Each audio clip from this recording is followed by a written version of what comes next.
Welcome back to Melodic Memories of Lights Monarch. I'm Casey, and today I have to start the episode off by saying happy 1 year to this podcast.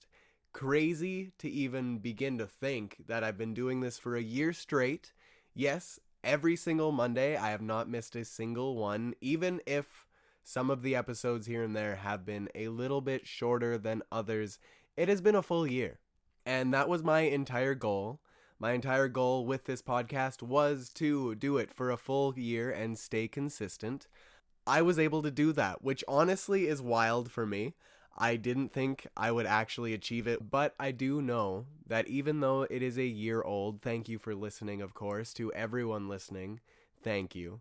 But there's a lot of room to grow, and I wanted to start this episode off by talking about it just very briefly. Not going to say anything I have planned or anything as to, not leave people disappointed by any means, but I'm going to try my best to everything I have in my little brain up here to make it happen and achieve my goals for this coming year. And one of my goals that I will talk about is just to grow. I know this podcast is very small, still in its beginning stages, even though it is a year old. I have a long ways to go, and I'm excited to get there. I'm excited to see where it exactly leads me, because I don't truly know where exactly I want to go. So I'm going to take some time and actually think that through. Not saying that this podcast is going to go on pause, because it most certainly is not. I'm going to stay consistent with my episodes. Even when I am out in Chicago, I'm going to have some pre-recorded for y'all before I actually take off and make that trip, because yes, I will be seeing My Chemical Romance and System of a Down very soon. Very excited for those two shows. They're both in Chicago. And other than that, I don't really need to keep rambling on about it other than, again, thank you. Happy 1 year. I know the birthday's technically tomorrow, but since I upload on Mondays, I'm going to say it today. Happy 1 year Melodic Memories of Lights Monarch. Very happy to have reached this goal. And it's wild to think that, there's going to be many more from this on forward. So here's to another year, another many years if possible. And thank you so much for listening. Now to get into what I actually wanted to talk about that isn't about the podcast itself, which I could go more in depth, but I'll kind of just let y'all see as I grow, as it continues. But enough rambling aside. 21 Pilots. I'ma just say it straight up. 21 fucking Pilots. Hello? Drum show? Now, okay. I have to talk about it right now because it is the thing that is eating away at my brain. The thing that is in the top of my mind right now. 21 Pilots. They just released today, as this episode is coming out, the 18th. They released Drum Show. It is their newest single from the album Breach, which does come out September 12th. Very excited for that, as I will be seeing them on the 20th and 21st in Toronto. Hell yes to that. But I wanted to touch on Drum Show before I get into anything else. Drum Show, what a fucking song. Now, I don't really have much to say about it directly, aside from, wow, it caught me off guard. I was very happy to hear that Josh Dunn finally was given some vocal warm-up, some vocal time, some jokels, if you will, as Tyler Joseph wonderfully tweeted. We got jokels this song. Absolutely insane. So excited about the fact that it is actually out. Granted, I was the person that didn't need another single from them, but the fact we got one is absolutely just to die for. I love this band with so much, all that I've got. And I know they're not my absolute favorite band, as I have said, Black Veil holds that title, but I have to say, it's rather than it being like a tier list, it's kind of like a revolving door that just keeps spinning around. And a lot of bands kind of come and go, but there's always the main kind of like three that stay in there, and it's Black Veil Brides, 21 Pilots, and NF, and he's not a band by any means, but an artist all the same. So regardless, rambles aside, I'm kind of getting sidetracked. Drum Show. It is their newest song, came out today. Music video as well. Wonderful music video. I very much enjoyed it. I do need to rewatch it though, because I've only seen it at this moment of recording through a phone screen in Noah, my buddy Noah. He's coming to the show with me later on, and I also went to the show Cavetown with him, Mother in Cavetown, if anyone listened to episodes prior. But anyways, Noah, I was sitting in his vehicle with him, and we were watching it on his cell phone. That is how I was able to experience it today. I have heard the song, just audio as well. Amazing. They killed it. And I have to say, and really bring up, how does Tyler Joseph, like Jokels aside, how does Tyler Joseph change his voice so much and so frequently between these single releases? Like, I know we've only gotten 2 from Breach, but even going back to Clancy and hearing him sing, or rap if you will, in Backslide, very different flow, very unique, made me think of J. Cole, if anyone. Not necessarily saying he sounded like J. Cole, but it was definitely a J. Cole kind of flow to it, which was different for 21 Pilots. And then you go on to Breach and hearing The Contract specifically, and knowing that he went out of his way to sing in a different melody and a different key, as he told Zane Lowe on the Apple podcast, I believe, on his Apple show. He specifically told him that the goal was to sing this song in a different melody rather than one that came natural to him, one that felt unnatural and outside of the box that he normally thinks in. And I have to say, is that what he did with this whole entire album? Is that what we're getting from 21 Pilots with Breach? Because now, with the second song that we're finally hearing, as it has been a while since the first single, now that we've got Drum Show out, and again, Jokels aside, just on 21 Pilots, on Tyler Joseph specifically, his vocal performance is again different. Different from anything we've ever heard before, different from The Contract, and honestly, it very much suits the song. I'm just blown away. I'm blown away that this man can continuously, and yes, continuously, it's never stopped, reinvent himself and reinvent his sound.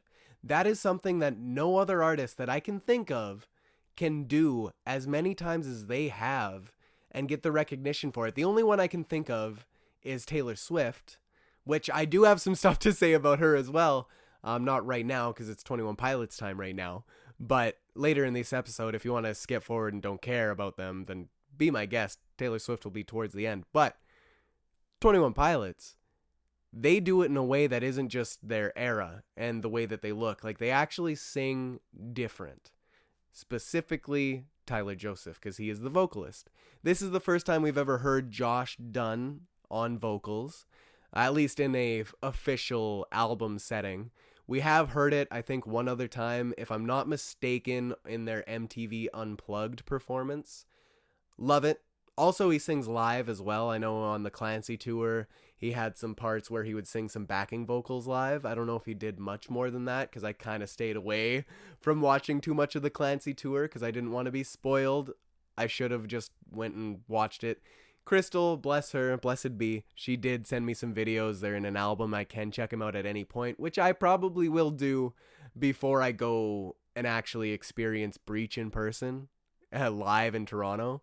But besides the point, Drum Show itself, I loved the song. I loved what it was singing about, and I can really relate to it. I'm not going to break down the entire lyrics, but even just the chorus itself as it goes, he's putting on a drum show, even now, even now, even now, he'll take the longer way home, even now, even now, even now, he'll never ever say so.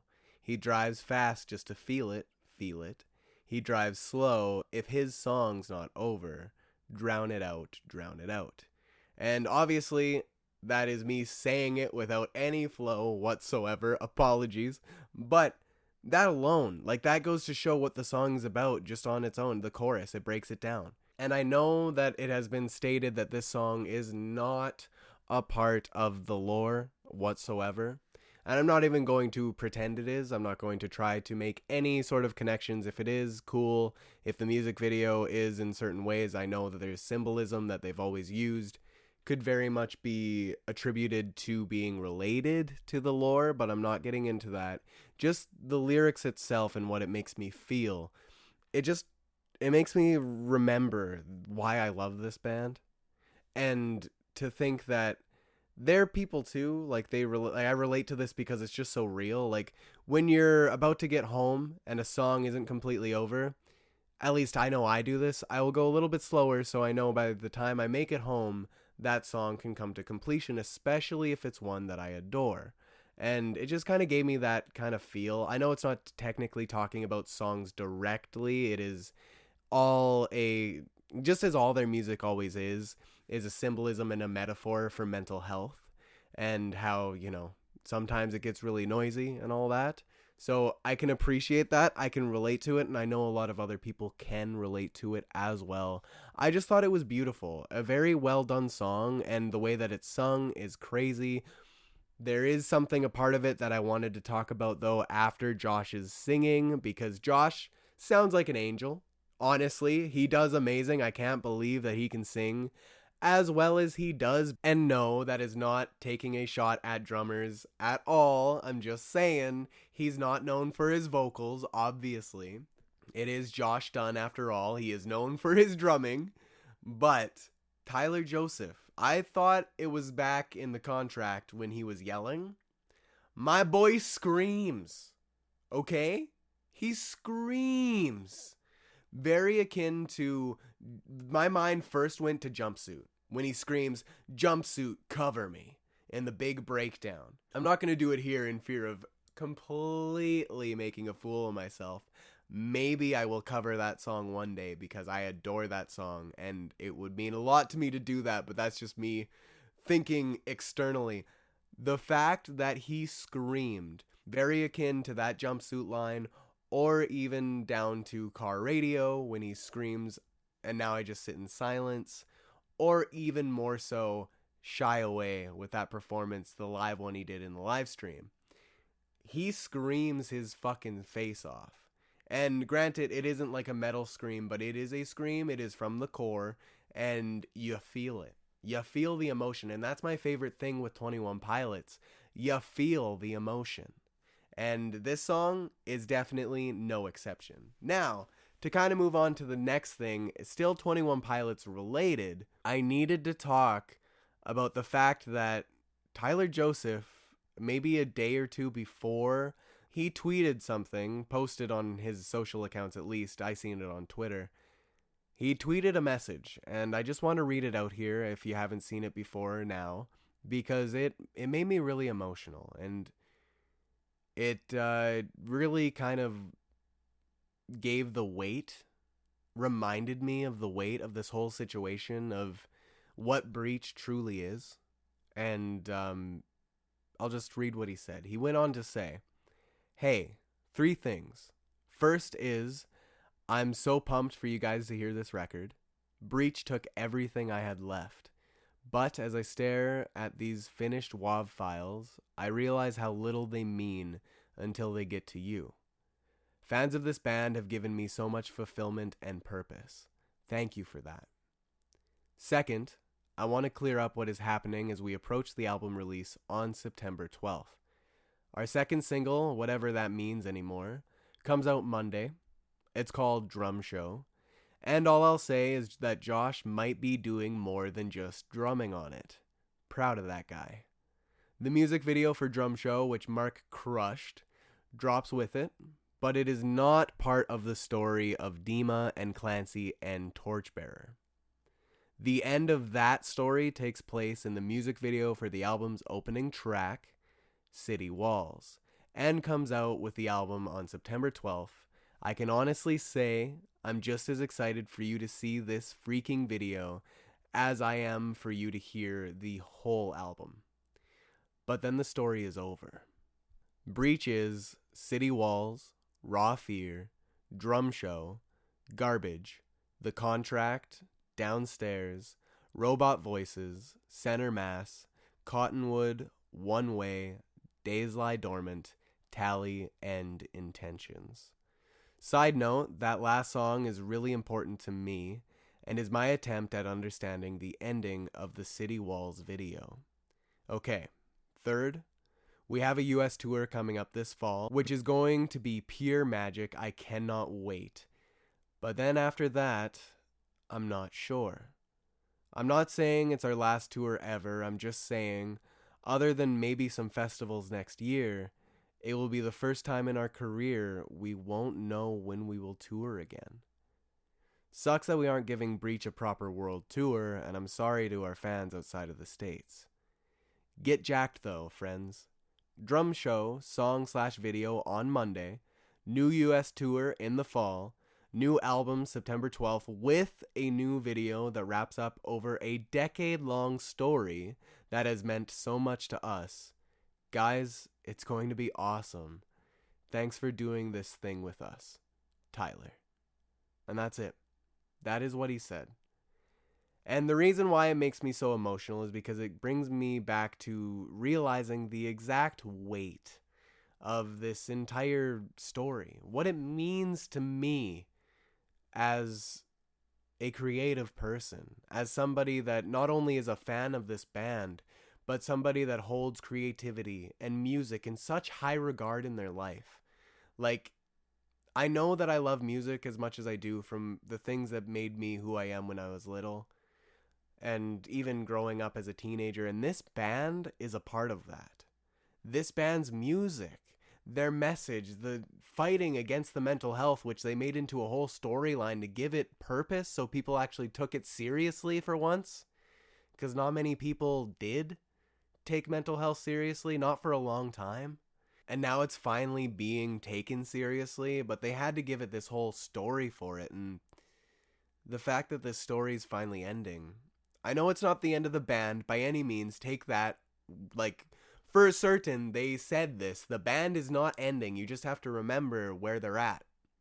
They have families, at least Tyler Joseph has his kids, and, Josh Dunn has his wife. But at the end of the day, this album, Breach, is going to be the end of their 10-year story. It is not only the end of their 10-year story, but it is also the end of their contract with Fueled by Ramen.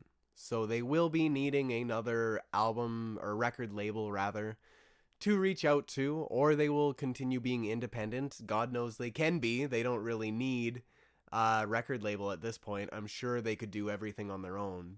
But we'll see where the future leads them. But for us as fans, I just had to say, as I tweeted as well, from the bottom of my heart, thank you. I need to say this on live too, because I need it to be heard. I know the band's probably never going to hear this, but in the off chance they ever do, from the bottom of my heart, thank you. You both deserve some rest after all of this is said and done. I just can't believe nor fathom how it will truly finally be over. I'm so happy to have been along for the ride these past 10 plus years, and honestly, I'm a mess thinking about it. I've got so much to say, and I don't even know exactly how I could put my thoughts together and properly say it all, because I think that's the beauty of this, of it ending, that it is so much more than just words. It is so much more than anything that anybody could just say to you, or say to me, say to anybody. Like, it's more than just words. It is a feeling, it is a movement, it is everything. This storyline is something that people, myself included, were able to latch onto and use it as that life preserver, the thing to keep them safe, their own torchbearer. That's what this story's been to so many, and it's brought together so many beautiful people, wonderful people that have issues. Yeah, we all fucking do, and that's the best part of it. No one's ashamed of that in this clique, in this fandom. We are the Banditos, and I just know that the music, it helped and inspired a complete generation. It is something that will never be able to be done again, but will continue to be passed forward just as a torch itself could be. Thank you so much, 21 Pilots, for all of this. And to be honest, I wouldn't be me, I wouldn't be who I am if it wasn't for their music, for your music, thank you. And I will forever remember what it means to be a bandito, and to know that if I ever need help, to sing the phrase Salo Felina, and know that in Trench I'm not alone. So thank you, 21 Pilots. And I can't wait to see you guys for the second time ever, and then third time subsequent, since I'm seeing both dates in Toronto. It couldn't come soon enough. And obviously my favorite album of your guys' is Trench. It is beautiful, and all your music means so much to me. I just can't wait to be able to ramble about it some on their own episodes where it makes sense to. Again, just thank you.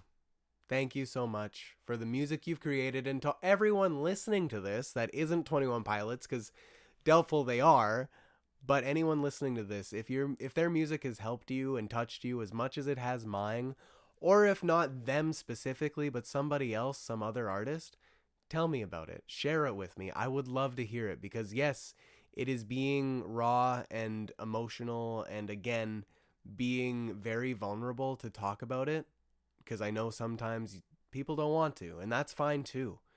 But in the off chance you want to, reach out to me at Lights Monarch. I would love to hear your story, because I know everyone's got their own story and everyone connects with music differently, and this is the way I connected with this band and their music personally.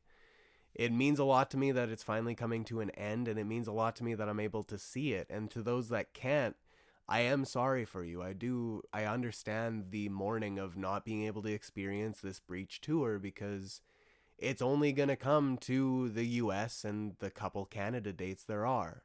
And to those that are unable to make it, my heart goes out to you. But just know that Tyler Joseph and Josh Dunn, 21 Pilots as a whole, they're not doing this in any negative way. They've worked their ass off. They've told this story for years and have been there time and time and time again working. And I think personally, you might not agree with me, but I think personally that after this, they are more than deserving of a break. And I hope that's what they're able to get. I hope that's what they're able to achieve. And I know as a creative person, they're not going to stay stagnant for very long. Maybe they will, but, they will be back at some point. And whenever that point is, we just have to remember that they're not only 21 Pilots. So are we. And in that alone, that we are there when they come back, because in Trench, they're not alone.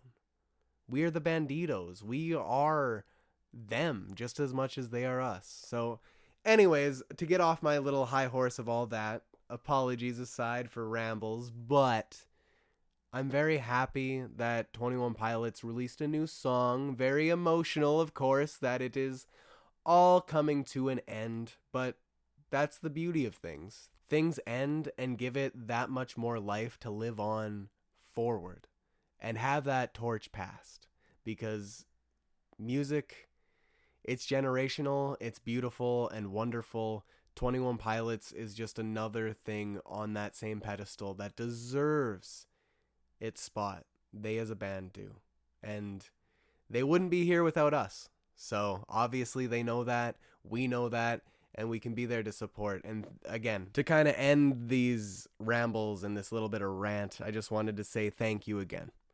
Thank you so much, 21 Pilots. Now, last thing about them, I promise I wanted to talk about their CD box sets. So if you didn't actually check out the song, didn't see their social post about it, they released 3 new CD box sets. Go check them out. They are beautiful. Some of the most beautiful CD box sets I have ever seen. Not gonna lie. Very much up there with the black box from like Black Veil Brides for Wretched and Divine. I can't even think of a couple others because I don't usually buy CD box sets, but I was able to get the Clancy one last time, and this time I had to get one from these. I would love to collect them all, granted, I very much would, but they're a little expensive Canadian. They're like $59.99 or something around there. A bit pricey, or $56.99. I can't remember exactly which, but they're a bit pricey, okay? And I would love to buy them all. There are 3 variants. There's a Torchbearer variant, which is my personal favorite, screams trench, just screams it.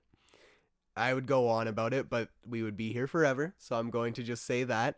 And then there is a Dark Clancy box set, which, Dark Clancy, excuse me? What? First off, what does that mean? And even more so, knowing the third box set name, Nova Bishop. What does that mean? Nova in, I guess, a certain language or something. I don't know exactly what. I just seen it on Twitter. Maybe they were spouting out their ass. But apparently that means new bishop. Is Dark Clancy the new bishop and the torchbearers just left there? I don't know. Rambles aside, again, I'm not going to go down that rabbit hole yet until we get more info, because it's just theorizing to theorize, and I don't want to vomit more onto this episode than need be. But that's exciting. Like, that's some little bit of lore tidbits that's like, wait a minute. What you mean? Especially with the variants released for the vinyls before. Like, Blue Inferno, I'm still so curious about. Like, are we getting a Blue Inferno? Like, what does that mean? Like, so many questions. I don't know if any of them will be answered or if any of it means anything. Because it is 21 Pilots. They're usually very cryptic in that way. But we'll see. We'll just wait and see, and that will be, I'm content with that. I bought the Torchbearer variant for the box set on CD. Very excited to see it in person because, again, they look super high quality. And if they are as high quality as the photos lead you to believe, wow, it'll probably be some of the coolest, album merch I have ever owned for a record. And I would have to say, it probably will be, because the 10-year anniversary for Blurryface, that vinyl, when I finally got it, they were so attention to detail on that. Like, I even kept the cardboard box it came in, okay? The cardboard box has branding on it. It has the Blurryface logo on it. And says shit on it. Like, it's nuts. They go all out for it, and I really hope that this box set is the exact same. Because, oh boy, wow. I wish I could get all three. Again, I would love to, but I was able to get the Torchbearer. If y'all get any yourself, let me know and send me photos when they come in, because they should come in around September 12th. I cannot wait to at least live through everyone else and see what they look like, and maybe hopefully see some in person too when I go see them on the 20th and 21st of September there in Toronto. Cannot wait. But all of 21 Pilots aside, literally 20 plus minutes of me rambling about them. But again, you listen to this podcast, you have to kind of, get ready for something like that. So apologies, but also thanks for listening. I mentioned Taylor Swift a little bit earlier, and this is what I needed to talk about towards the end of the episode. Taylor Swift is back. I know I mentioned it last episode just briefly because it was very up in the air of what exactly was happening yet. But now it's official, like completely official. We got the album title, and then we eventually got the actual album artwork itself. She did them a couple days apart. I believe that Monday, when that countdown reached the end, we got the name of the album, and then even further past that, the Wednesday, we were able to see a podcast episode of New Heights. Shout out to that podcast. Not partnered at all. Fuck, it would be insane to be, though. Not that anyone would ever expect me to. Regardless, it is a sports podcast. Yes, New Heights. It is the Kelsey Brothers podcast. And if you know Taylor Swift, you know that she is dating one of the Kelsey brothers. So, what better way to, again, get in front of a bunch of sports people that obviously want to see more Taylor Swift on their screen, right? She even made that joke during the podcast, and it had me dying. It made me so happy that all of these kind of like, all these people, and I'm not trying to say all sports people are like this. I'm a sports person myself, not necessarily towards football. I'm definitely more towards hockey, but I do enjoy the odd football game here and there. My personal favorite team is the Cincinnati Bengals. Yes, it's because of Andy Bierzak, and if it wasn't for Andy Bierzak, I probably would have been a fan of the Chiefs because that would have been the next team to eventually be introduced to me. But again, because Andy Bierzak loves the Bengals, that's just the team I latched onto, for better or for worse. I know they're kind of like the Oilers of of the football world. If that is if that's the right kind of comparison to make, let me know. But that's just what comes to mind. With this podcast that she was on, she was able to show off the actual album artwork herself. Alongside, not just that, she was actually able to humanize herself insanely. Like, I was watching this, and it was like about 2 hours long. Insane. One thing, they had like 1.3 million viewers. That's nuts! I wish. That would be insane. I'm not that popular, man. Like, that is insane. She's able to draw that many people to something that probably half of them have never even watched before, which is me. I've never watched that podcast before. I wouldn't have cared to otherwise, and I probably won't again, unfortunately. No hate at all, but again, I love Taylor Swift. I wanted to support, and I wanted to see what she had to show off. Now, to get to the bread and butter of the episode and kind of jump ahead, she showed off her new album.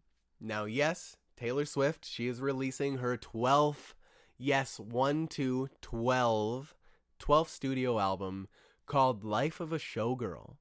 Very excited for this one. Don't really know exactly what to think of it completely yet, but it is very exciting. And I say that with full certainty because she herself, I have watched interviews in the past, and I know and understand the way that every artist is always going to say and fully think that their next album is going to be their best yet. They're most proud of, the most blah, blah, blah. You know, everything that they will say to get you to listen to it and, you know, live in this era. But Taylor Swift, I have seen her other interviews, and alongside other artists as well, but specifically to her, I have never seen somebody, again, specifically her, ever be so excited and so adamant that this is her favorite record and one that she's wanted to do forever. I've never seen that amount of just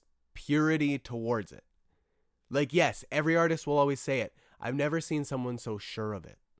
And that alone, with how much of a mastermind Taylor Swift is, just got me hyped. Especially when she said, I don't know, granted, this is not verbatim, but she mentioned that this album is going to have no extra tracks. It is only 12 tracks long.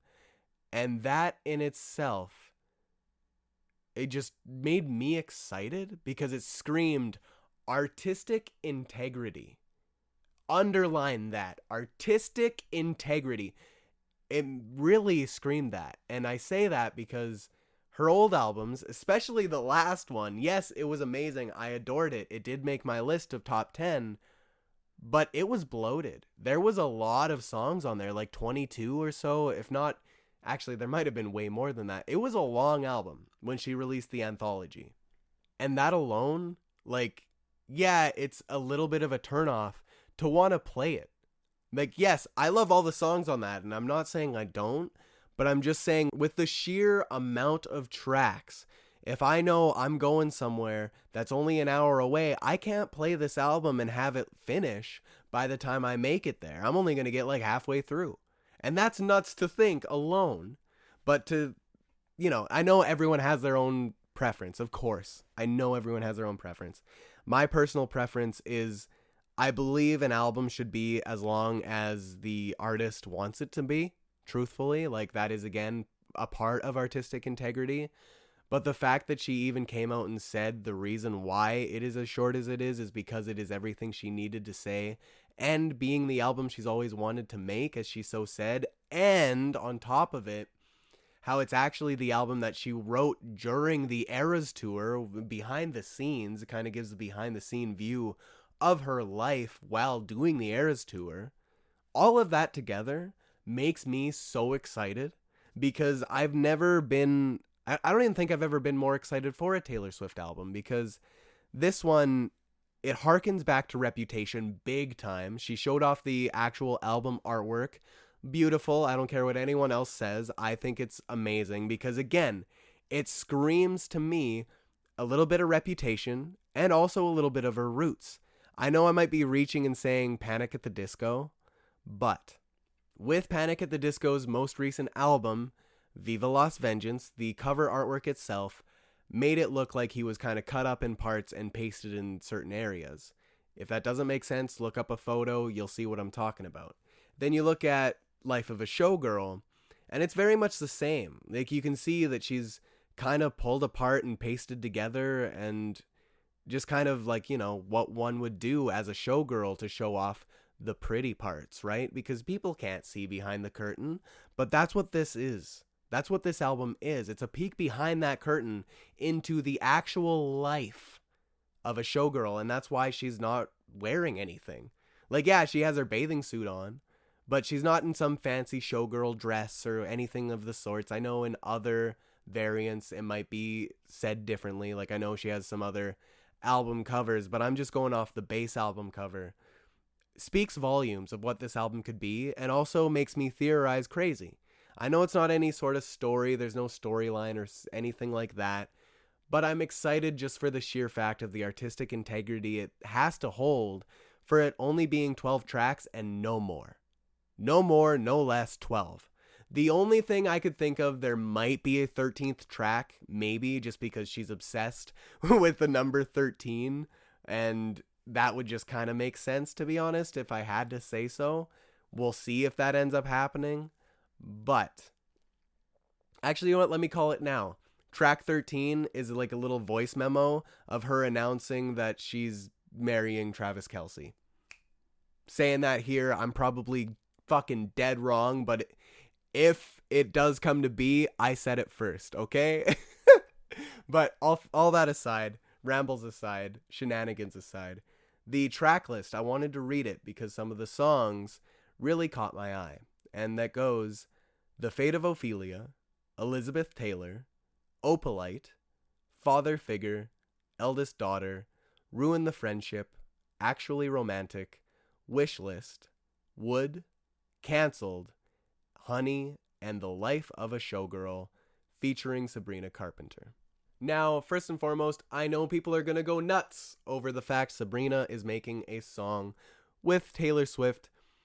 I personally don't really have any attachment to Sabrina Carpenter. I don't know her music, and I don't really exactly care to, and that's not any hate towards her by any means. Please don't misconstrue.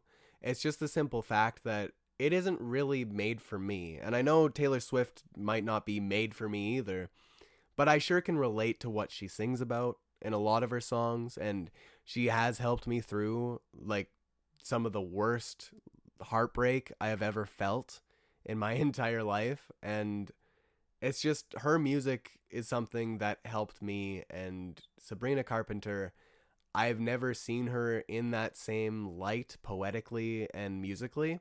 I might be wrong. I would love to at least give her a shot, especially because she's going to be on this record, kind of the same way I gave Gracie Abrams a shot when I knew I was going to see her live. But we'll see. I don't know if I'll go deep down the rabbit hole of Sabrina Carpenter, but the whole entire album itself makes me excited. I love some of the names. Again, just it hearkening to the fact that she is very poetic. She loves the Shakespeare. She loves symbolism. She loves all this like very interesting things. And then there's songs like Wishlist. The S's in it are dollar signs. Like, it gives me so many different vibes. And also, to mention before I forget, it is produced not by Jack Antonoff or Aaron Dessner, but it is going to be produced by, I believe, Shellback and another guy. Apologies for forgetting his name, my God. But the guys that essentially helped with Reputation and the big singles like Ready for It and Bad Blood, I believe. The ones that were very popular and had that kind of sound, the ones that make you want to dance, and that's what this album is going to be.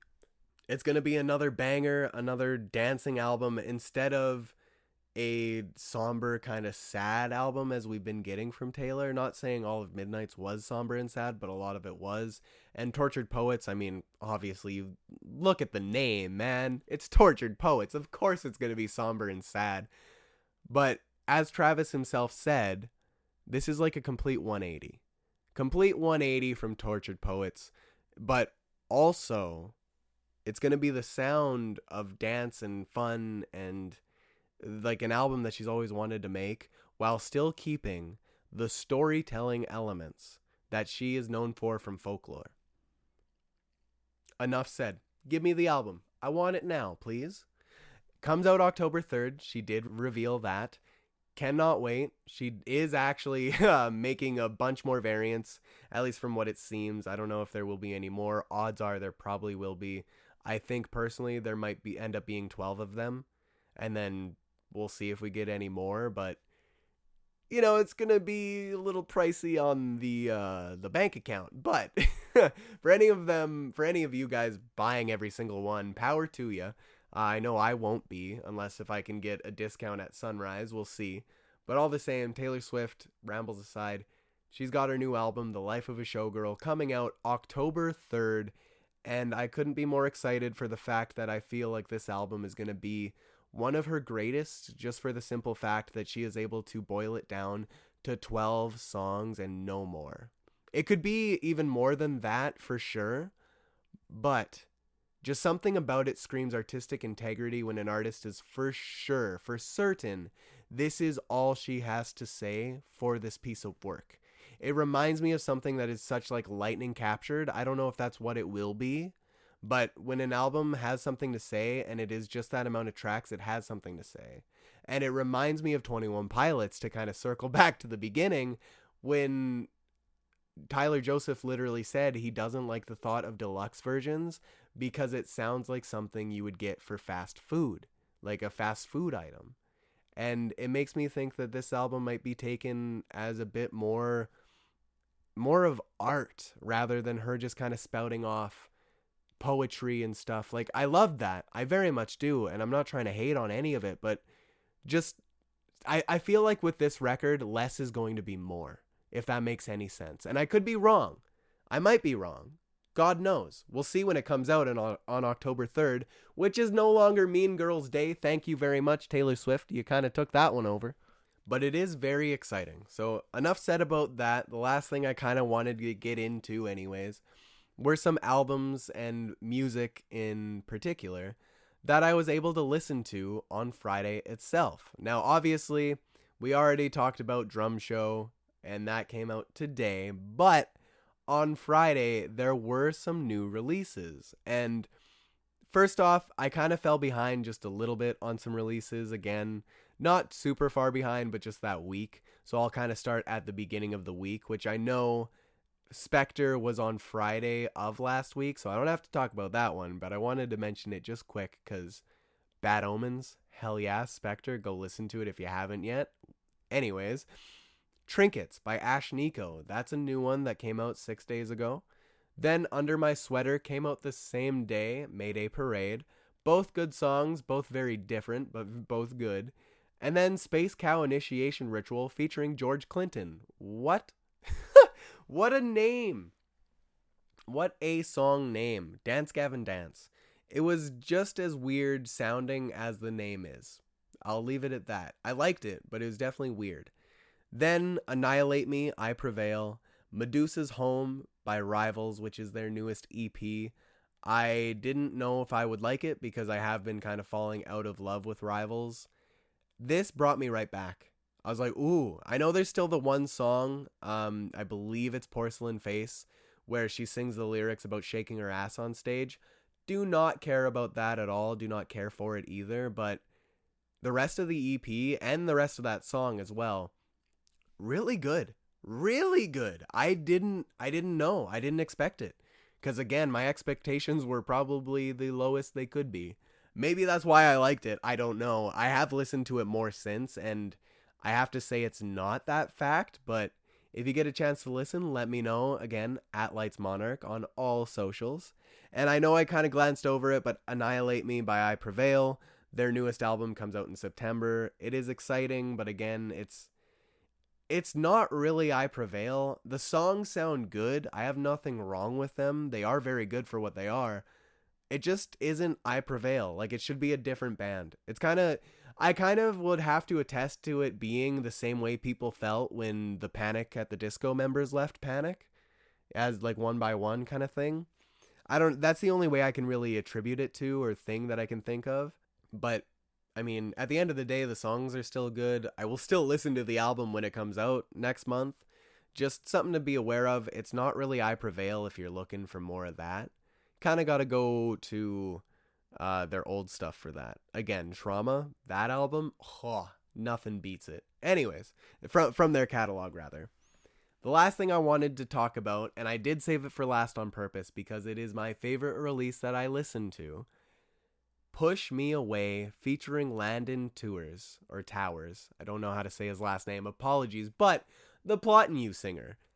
What? The Puttin singer with Acres.